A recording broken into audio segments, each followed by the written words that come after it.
Carlos Marx, breve esbozo biográfico con una exposición del marxismo hecha por el más acreditado marxista Vladimir Ilich Lenin. La doctrina económica de Marx, la plusvalía, continuación. Marx caracteriza en los célebres términos siguientes la tendencia histórica a la acumulación capitalista. La expropiación de los productores directos se lleva a cabo con el más despiadado vandalismo y con el acicate de las pasiones más infames, más ruines y más mezquinas y odiosas. La propiedad privada, ganada con el trabajo personal del campesino y del artesano, y que el individuo libre ha creado, identificándose en cierto modo con los instrumentos y medios de trabajo, cede el sitio a la propiedad privada capitalista, que descansa en la explotación del trabajo ajeno y que no tiene más que una apariencia de libertad. Ahora no se trata ya de expropiar al obrero que explota él mismo su hacienda, sino al capitalista que explota a muchos obreros. Esa expropiación se opera por el juego de las leyes inmanentes de la propia producción capitalista, por la centralización de capitales. Un capitalista mata a muchos otros, y a la par con esta centralización o expropiación de muchos capitalistas por unos cuantos, se desarrolla en escala cada vez mayor y más amplia la forma cooperativa del proceso del trabajo.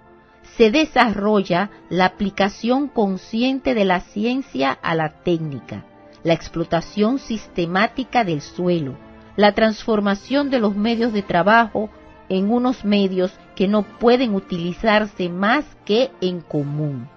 Las economías de todos los medios de producción, mediante su utilización como medios de producción de un trabajo social combinado, la incorporación de todos los pueblos a la red del mercado mundial y junto a ello el carácter internacional del régimen capitalista.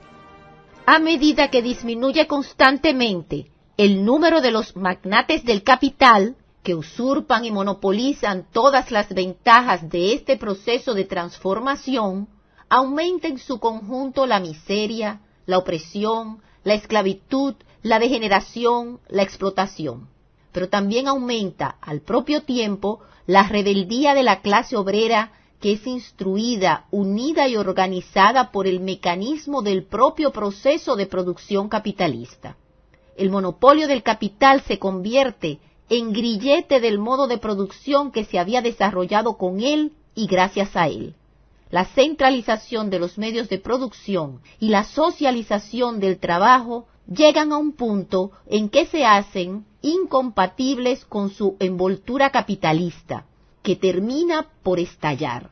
Suena la última hora de la propiedad privada capitalista. Los expropiadores son expropiados. El capital tomó uno. Otro punto extraordinariamente importante y nuevo es también el análisis que Marx hace de la reproducción del capital social tomado en su conjunto, en el tomo 2 del Capital. También en este caso Marx toma un fenómeno general y no individual, toma toda la economía en su conjunto y no una fracción de la economía social. Rectificando el error de los clásicos a que nos referíamos más arriba, Marx divide toda la producción social en dos grandes secciones. 1, producción de medios de producción y 2, producción de artículos de consumo. Y con el apoyo de cifras, estudia detalladamente la circulación del capital social en su conjunto, tanto en la reproducción simple como en la acumulación. En el tomo 3 del Capital se resuelve, sobre la base de la ley del valor, el problema de la formación de la cuota media de ganancia. Es un gran progreso en la ciencia económica el que Marx parta siempre en sus investigaciones de los fenómenos económicos generales, del conjunto de la economía social, no de casos sueltos o de las manifestaciones superficiales de la competencia, a los que suele limitarse la economía política vulgar o la moderna teoría de la utilidad límite. Marx analiza primero el origen de la plusvalía y luego pasa ya a su descomposición en ganancia, interés y renta del suelo. La ganancia es la relación que guarda la plusvalía con todo el capital invertido en una empresa. El capital de alta composición orgánica, es decir, en el que el capital constante predomina sobre el capital variable en proporciones superiores a la media social, da una cuota de ganancia inferior a la media. El capital de baja composición orgánica rinde una cuota de ganancia superior a la media. La competencia entre los capitales, su paso libre de unas ramas de producción a otras, reducen en ambos casos a la media la cuota de ganancia.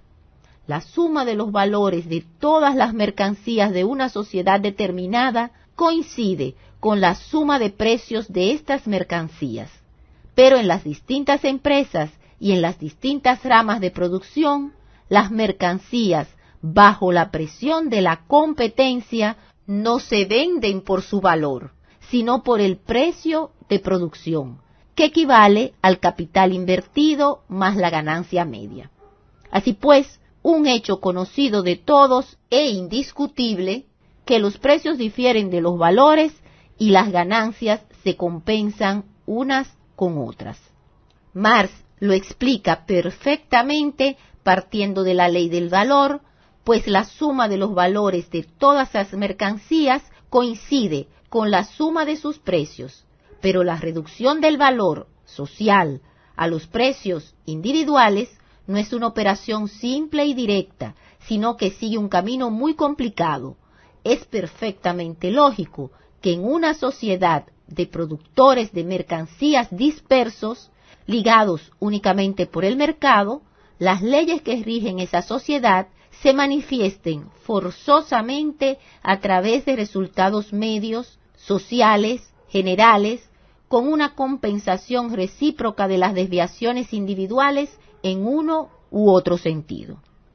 En la historia de la renta del suelo, es también importante señalar el análisis en que Marx demuestra la transformación de la renta de trabajo, cuando el campesino crea el plusproducto trabajando en la tierra del amo, en renta natural o renta en especie, cuando el campesino crea el plusproducto en su propia tierra, entregándolo luego al amo por el imperio de la coerción no económica.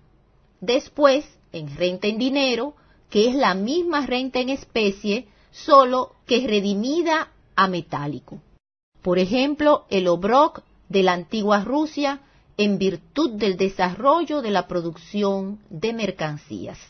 Y por último, en renta capitalista, en que el campesino deja el puesto al patrono que cultiva la tierra con ayuda del trabajo asalariado. En relación con este análisis de la génesis de la renta capitalista del suelo, hay que señalar una serie de profundas ideas de Marx, de particular importancia para los países atrasados como Rusia, acerca de la evolución del capitalismo en la agricultura. Dice Marx, la transformación de la renta natural en renta en dinero no solo es acompañada invariablemente por la formación de la clase de jornaleros pobres que se contratan por dinero.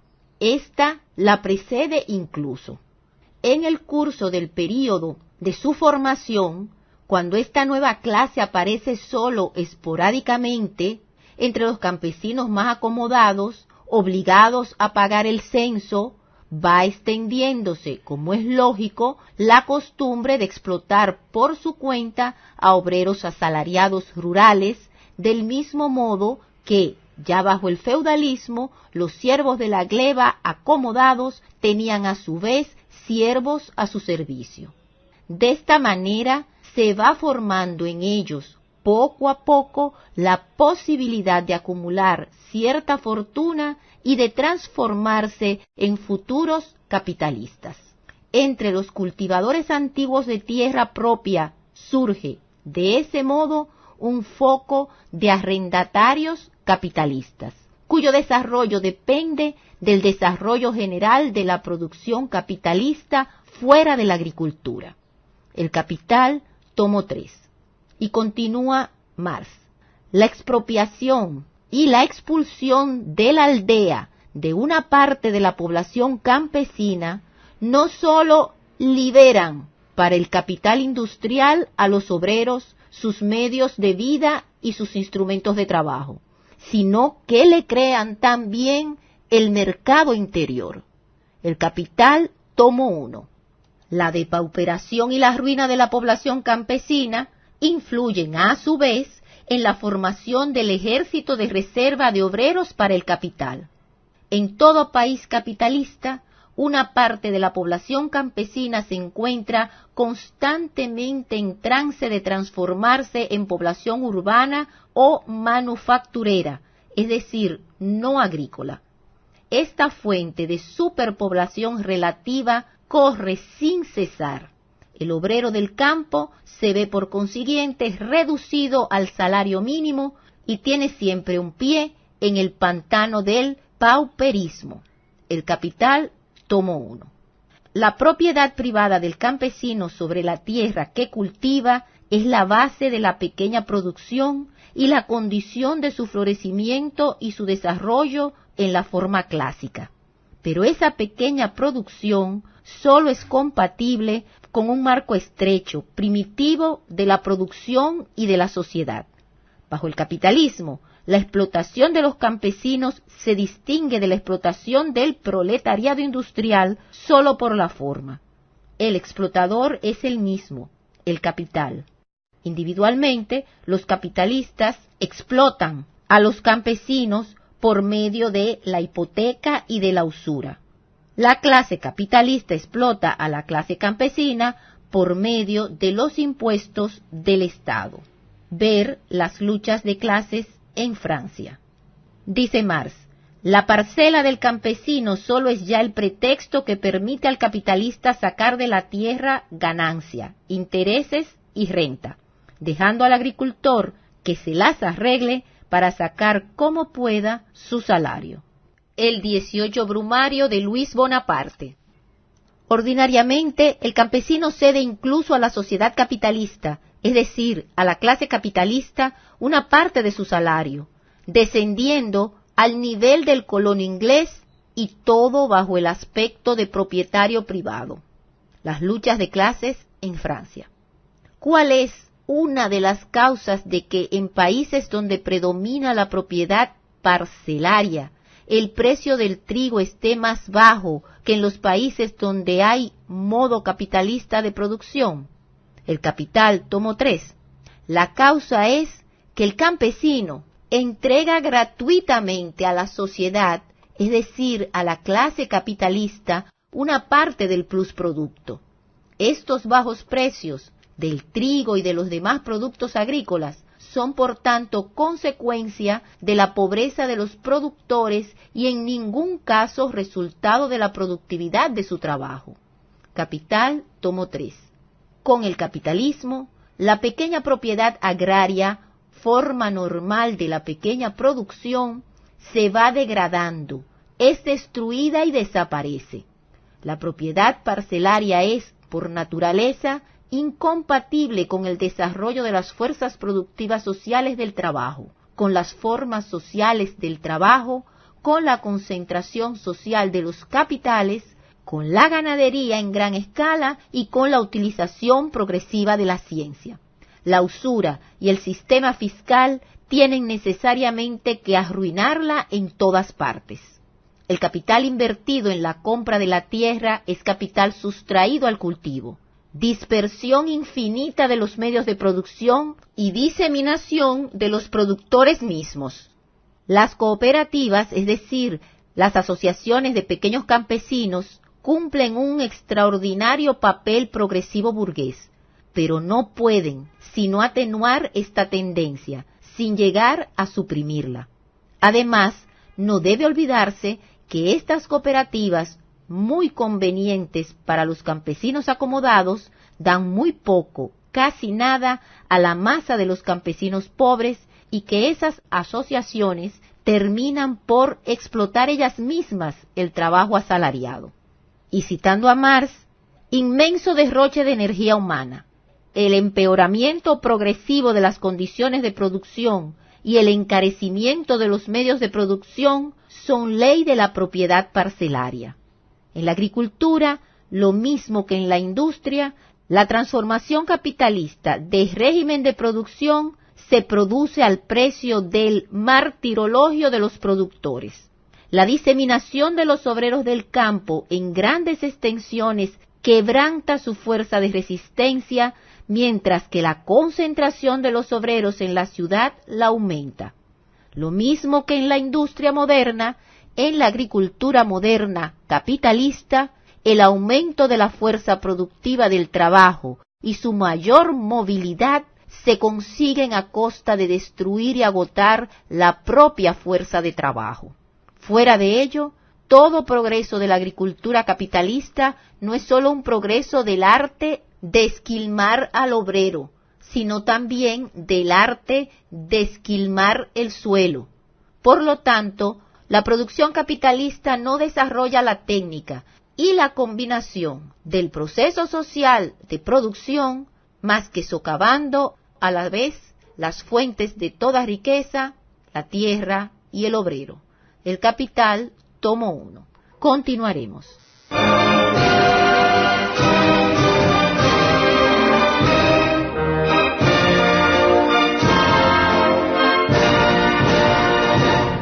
Está usted escuchando la voz del Partido Comunista de la República Dominicana, Pacoredo.